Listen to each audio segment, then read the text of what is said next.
Olá meninos, tudo bem? Do segundo ano? Vamos comentar, né, as atividades de sociologia que eu pedi para vocês fazerem. Na verdade, uma leitura, né, da 90 a 97, mas eu não vou comentar na aula de hoje,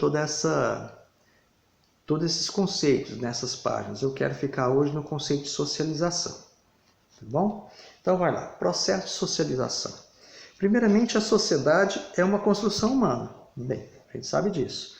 Mas até que ponto o homem também não é o resultado do meio social em que ele está inserido? Ou seja, eu construo sociedade, mas a sociedade também não me constrói? Essa é uma questão bacana que a gente pode discutir. Porque é uma questão de identidade nossa, uma questão de identidade cultural, uma identidade social que os homens passam a ter.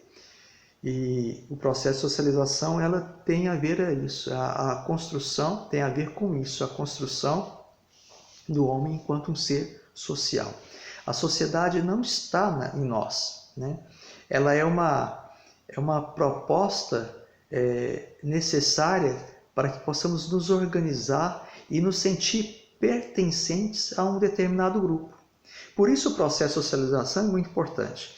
E ele é um processo que a sociedade concebe os indivíduos, mas os indivíduos também concebem a sociedade. Em outras palavras, eu posso dizer que é um processo de assimilação dos conceitos ou dos padrões culturais na forma de interação entre as pessoas. Então, o processo de socialização é um processo de interação social. E como isso acontece? Acontece no nascimento. Se você quiser, desde o nascimento à vida adulta, né, aí vai para sempre. Se você quiser ter uma leitura psicanalítica, né, poderia dizer que acontece até no ventre materno, na medida em que é estimulado, né, com toque da mãe, com um ambiente. Mas vamos falar do nosso propósito, que é a sociologia. Ele inicia no nascimento e você vai construindo a sociedade na relação com a família, primeiramente, né?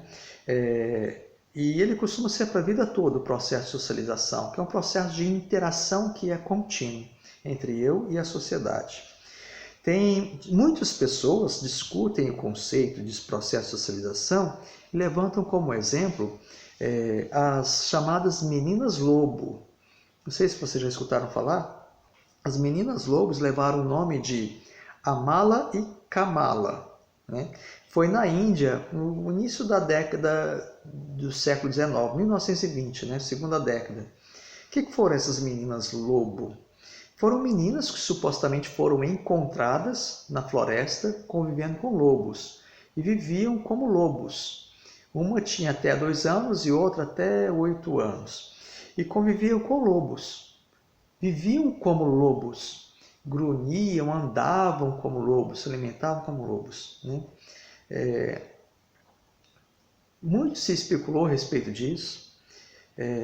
Pesquisas que foram feitas, né, e disseram que isso foi apenas uma proposta falsa que foram anunciada, né, que na verdade as fotos, né, que foram tiradas, os comentários que foram escritos a partir de algumas pesquisas perceberam que não eram reais. Era apenas uma proposta assim, especulativa para ganhar dinheiro mesmo daquele que assim anunciou isso.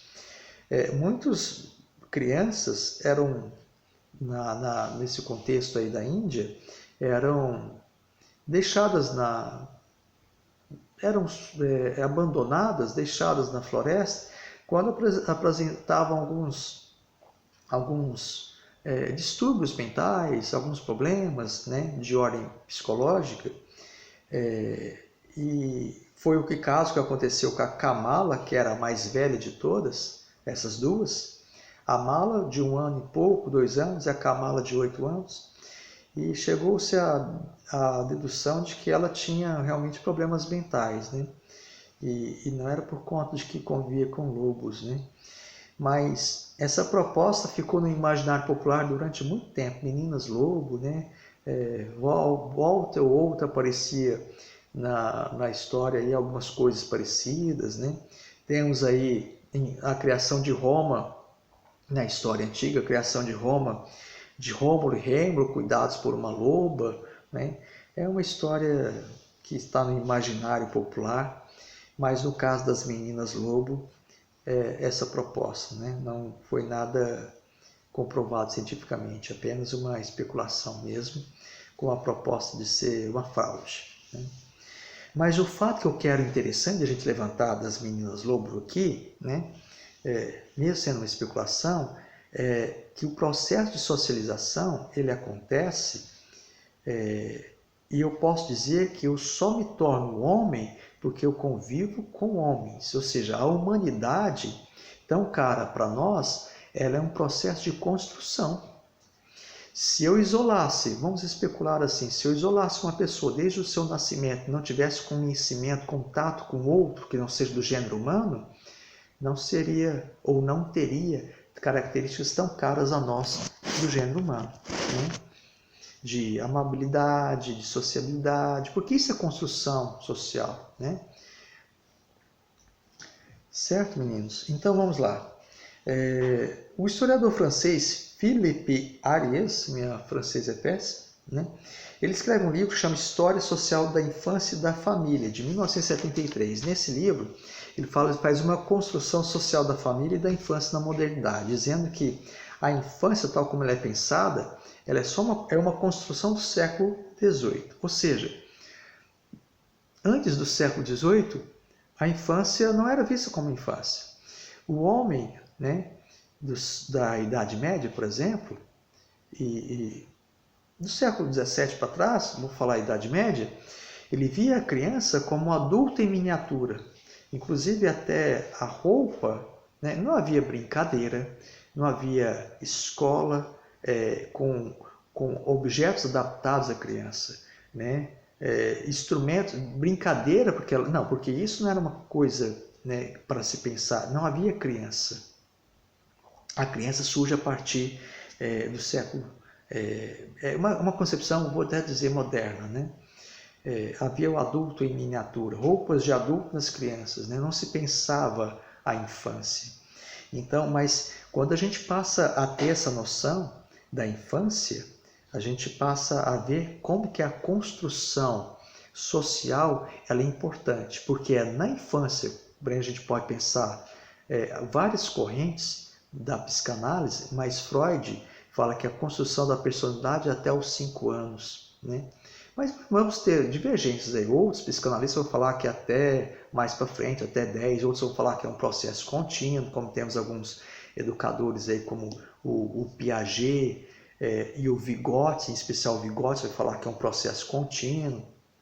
Mas o que eu quero dizer com isso? Que muitas das relações nós estabelecemos de convivência na família. E quando eu penso a criança, é algo que os gregos, de uma forma espetacular, os gregos antigos já faziam. Pensar a criança hoje, eu tenho que pensar a criança hoje, a formação do indivíduo hoje, porque o adulto que eu quero amanhã será a criança de hoje. Então, por isso o processo de socialização é importante, né? A gente pode ver como que ele é sério, na verdade. Os primeiros contatos da família são importantes. O Platão, na obra A República, vai falar que por hábito e por exemplo eu posso construir as crianças, né? Ou seja, esse sentimento que eu espero do adulto a partir da criança. Imagina só, uma criança que tenha um ambiente familiar não muito saudável, né? Violência, agressões. Então ele passa a perceber que isso é normal. E se eu recebo a violência, eu posso retribuir a violência, né? Então por isso o processo de socialização da infância é muito importante, né? Pensar a criança, porque como os gregos antigos, o adulto de amanhã é a criança de hoje. Ótimo. Bem, os indivíduos são levados a estabelecer relações entre si, um tópico que eu marquei aqui para discutir com vocês. Essas relações de entre si que os homens estabelecem, que é o processo de socialização, ele faz por identidade e a construção da personalidade, né? Tal como a gente já discutiu com os psicanalistas, como eu citei, Freud e tantos outros, com Piaget, o Vygotsky. Esses são modelos, esses elementos são presentes na vida social e, de acordo, como eu já disse, vão estar presentes ao longo de toda a vida, porque o processo de socialização ele não acaba, é uma coisa que a gente tem que ter a noção, porque a relação social ela é dinâmica, né? Ela se faz no caminho do homem. Então eu não posso falar assim, estou pronto e acabado, né? Nós estamos construindo novas relações sempre. Por exemplo, novas relações com o Covid-19, né? Novas relações com a globalização, né? Ok? Tem um sociólogo, Peter Beger, né? Ele vai dizer, né? Tem esse sociólogo aí no nosso livro. Ele vai dizer que a socialização é a interiorização pelos indivíduos da realidade vivida. Eu achei esse conceito muito legal. Mas é da realidade vivida e não deixa de ser subjetivo. Porque é de acordo com cada família, né? É claro que eu tenho uma regra social, mas também tenho uma que está dentro da família. A família representa a sociedade, a família representa o Estado e, portanto, ela pode ser subjetiva, né? Mas na medida em que eu saio do laço da família e passo a ampliar os meus laços sociais, convivendo com outros, né? Quando eu saio para a escola, quando eu saio para o trabalho, por exemplo, ele passa a ter uma abrangência maior de relações.